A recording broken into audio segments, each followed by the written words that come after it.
Në zgjedhjet e 11 majit 2025, lëvizja e legalitetit paraqitet në koalicionin Aleanca për Shqipërinë Madhështore.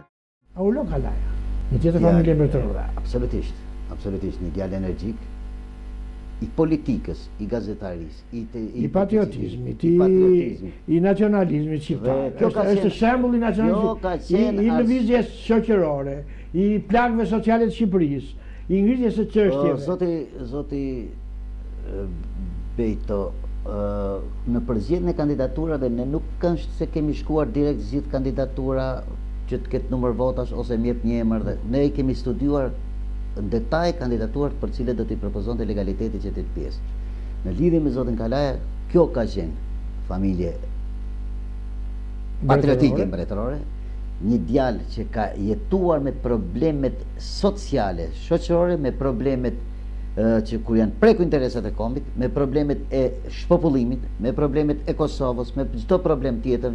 Problemet nacionalizmit shqiptar më shumë se kush do tjetër ka prek. Dhe kjo ka qenë arsye që ne kemi dakursuar që ka skalën CEP të Shqipërisë pa shkuar me flamurin kombëtar në për çështjen çame, për prekjen e kufirit në Greqi, për Shqipërinë në Krujë, për Kosovën në Kosovë.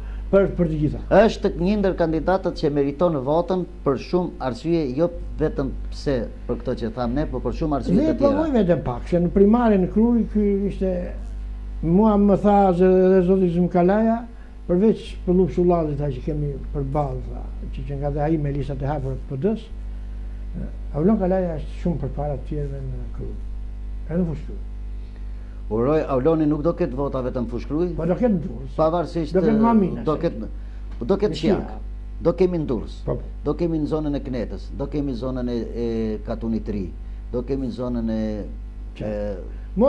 Shijakut, Sukse, Bub, që kemi janë strukturat tona Krujë.